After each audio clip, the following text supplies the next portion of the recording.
we're being able to do it.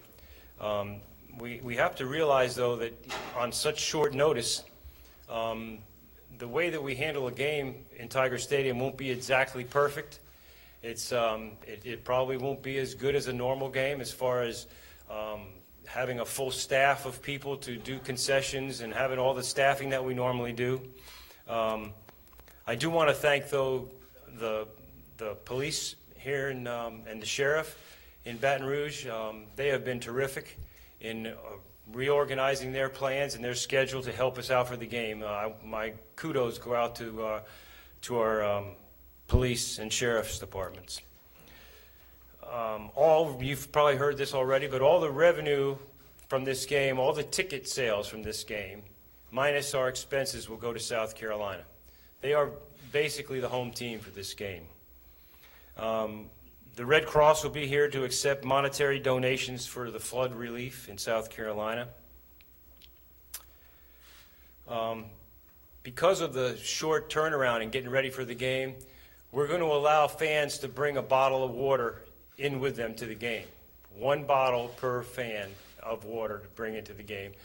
And that's just because we're concerned about our ability to handle the concession stands, and it is supposed to be very warm. It's supposed to be 88 or 90 degrees on Saturday, 2:30 kickoff. It's going to be warm.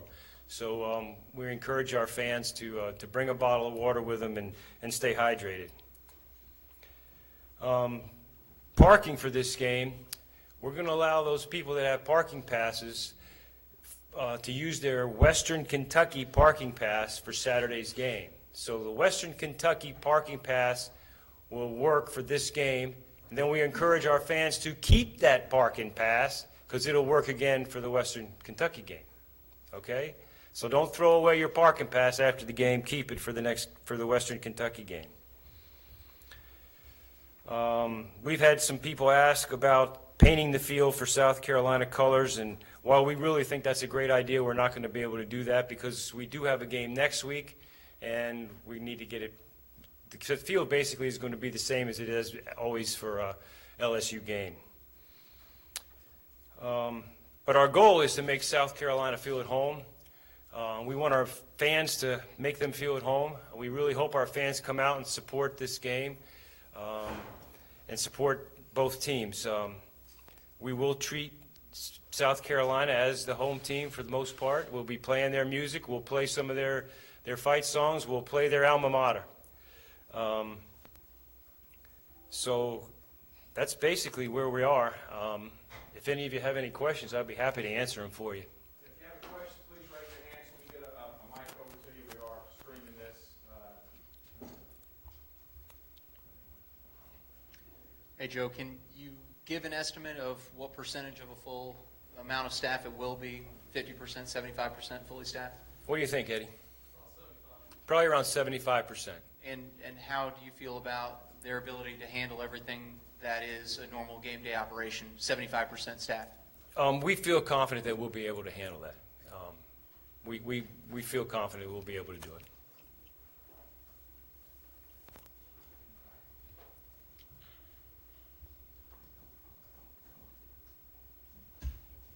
Will the stadium still have full capacity, or will there be sections closed down because of the ticket? Well, as of obviously that's going to depend on ticket sales, but as of right now, we plan on shutting down the east upper deck and the south upper deck. Those two right now we're not planning on selling to start out. If we have a great turnout and we need to open those areas up, of course we'll do that. Joe, what are you expecting fan-wise, expectations as far as the amount of people, you know? I have no idea. I hope our fans turn out. And this is a lanyard game, obviously, for our fans. I hope they turn out and support both teams. We'll see. Joe, quick question back here.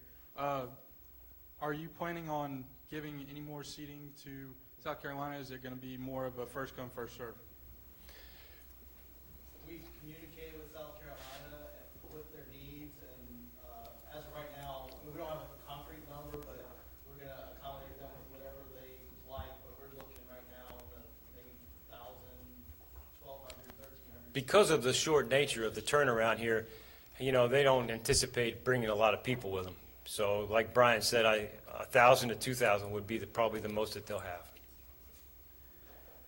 Joe, you obviously lost the McNeese State game to start out. Is this kind of a great thing for everyone? You can help South Carolina, and will you make concession sales or some other ways to make money on this game for yourselves as well? I don't really think we're going to make much money on this game at all.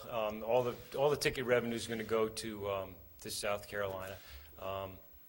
And frankly, at the end of the day, we'll probably make a contribution to South Carolina Flood Relief Fund from the athletic department. I can't tell you what that's going to be yet. I'm not in a position to tell you what that's going to be, but I anticipate us making some kind of contribution to them at the end of the day.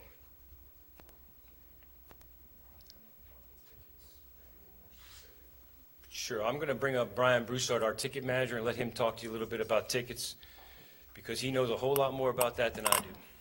Joe will hang around for a little while after, in case you guys have one-on-one questions for him. We'll go ahead and let Brian take questions from you guys regarding the ticket process.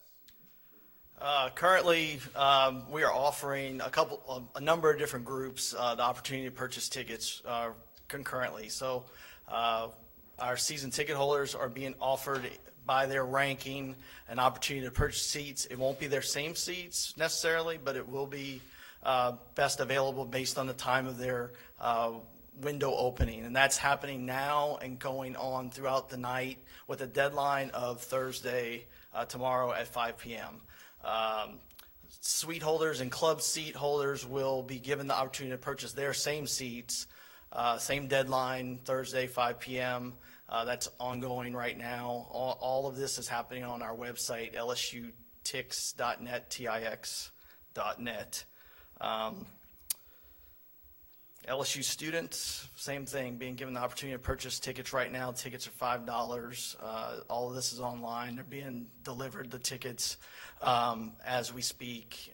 The method is digital, so printed home type tickets is what we're going with. So we're very fortunate to be in a day and age when we can do this. Otherwise, we really couldn't pull this off. On sale to the general public, that'll happen 6 p.m. Thursday night. That'll be first come, first serve, best available based on what was not purchased by season ticket holders and students. Don't really have good numbers yet. I mean, we're past 10,000, but we're not even halfway through our list, and obviously the information is still getting out there to fans. I think that's all I have. If you all have questions. Questions for Brian?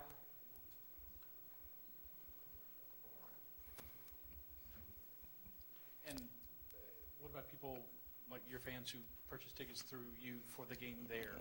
What was their? We're taking the lead from South Carolina, and South Carolina actually put out that they will be refunding everyone, so we will do the same and refund all of our fans who purchased tickets for the South Carolina game in Columbia.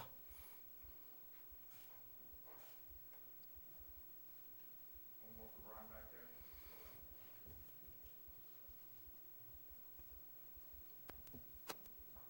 there. How many purchase tickets, Brian, to South Carolina? Y'all get the allotment of 7? Or? To South Carolina, we had a little over 6. Anyone taking questions? One more in the back, Chris. Oh, bring them away.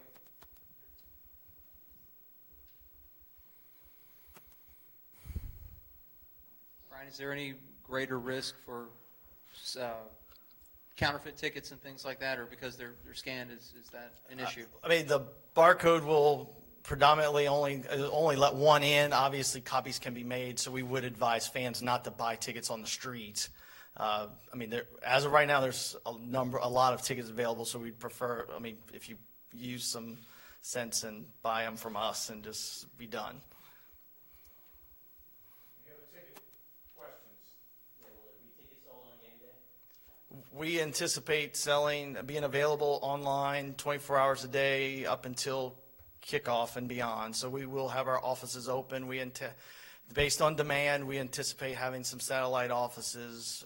We would suggest to fans to purchase as early as possible, Thursday, Friday, into Saturday, and get a printed home ticket to relieve any type of issue we may have with will call pickups. All right, does anybody have any parking or logistic questions they'd like to ask Eddie? Does anybody have any questions? We can bring him to the podium. All right, Eddie, why don't you come on? Got one in the back.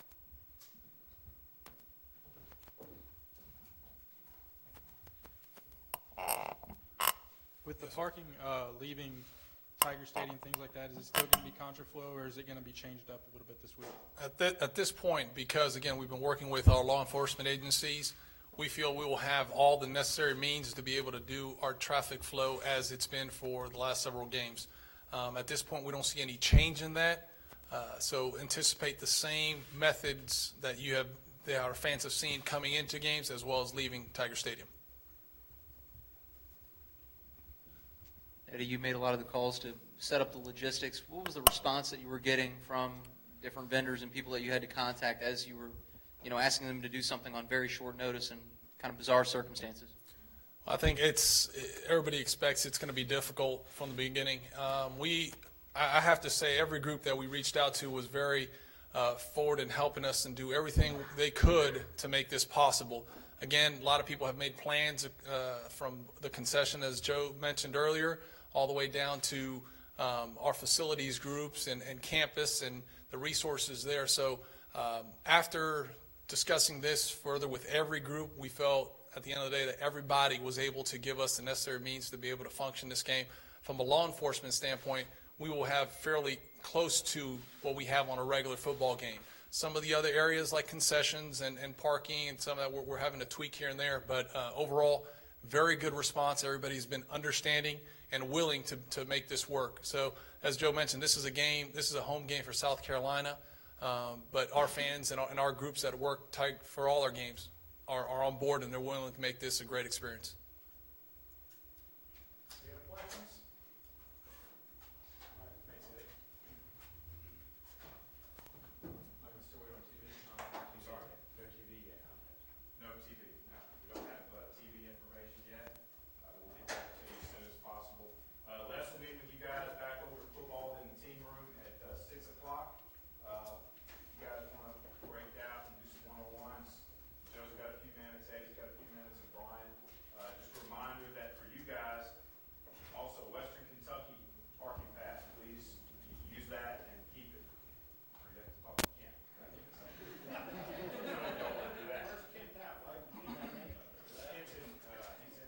Credential. Yeah, so, thank you all.